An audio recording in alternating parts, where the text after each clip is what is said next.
Bismillahirrahmanirrahim. Assalamualaikum warahmatullahi wabarakatuh. Perkenalkan, nama saya Sela Yusufi, Prodi Pendidikan Islam Anak Usia Dini semester 3.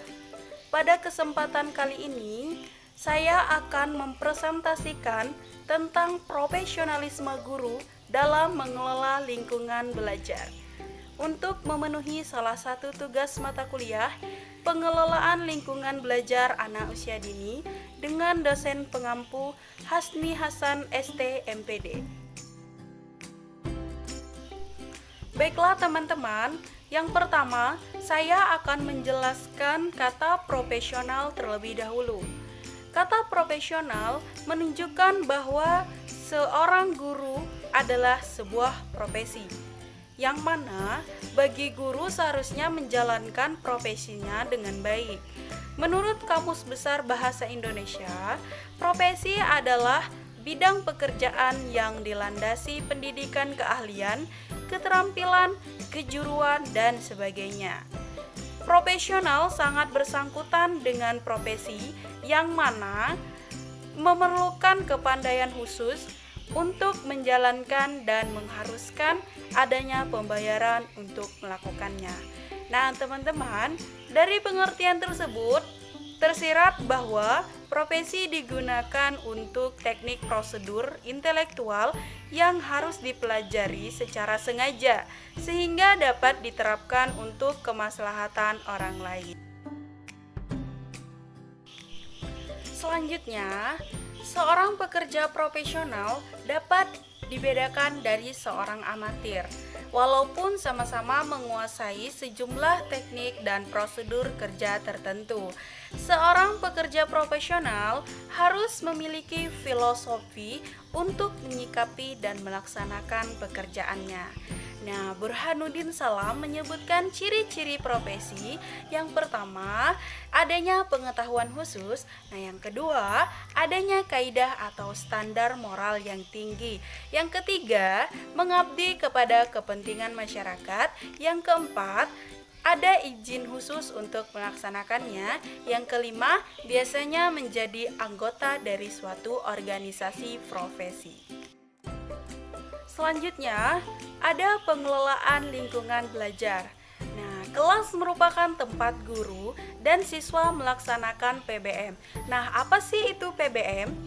Nah, PBM itu proses belajar mengajar, yang mana proses belajar mengajar ini merupakan aspek dari lingkungan sekolah yang harus diorganisasikan agar kegiatan belajar mengajar terarah pada tujuan pendidikan yang ingin kita capai.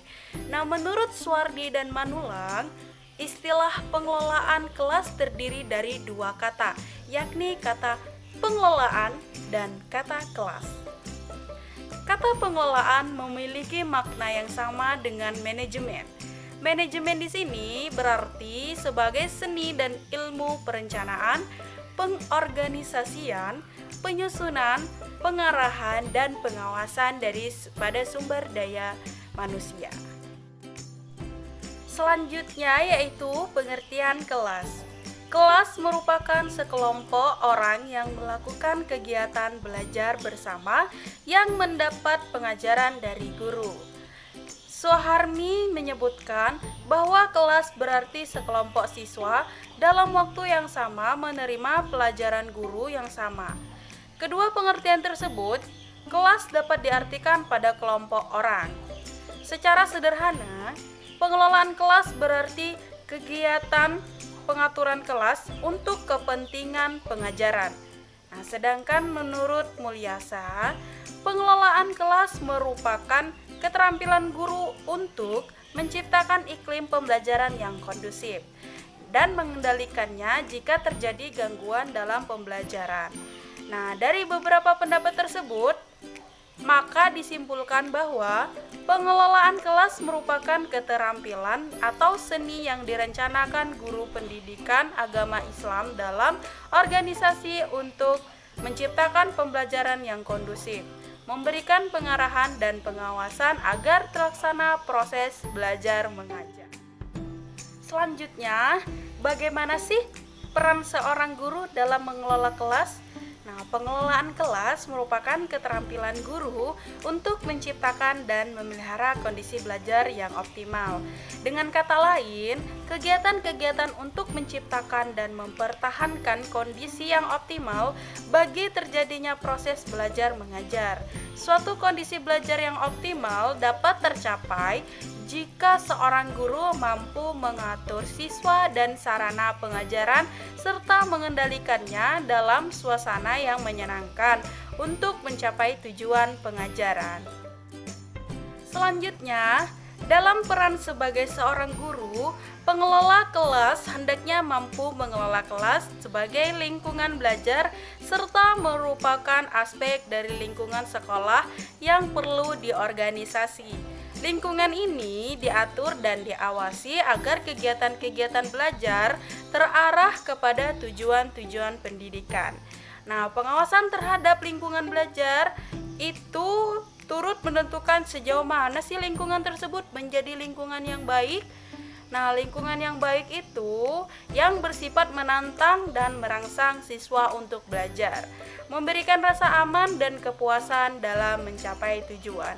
Nah, adapun tujuan dalam pengelolaan kelas, yang pertama, untuk mengembangkan kemampuan siswa dalam menggunakan alat-alat belajar. Nah, yang kedua, menyediakan kondisi-kondisi yang memungkinkan siswa bekerja dan belajar.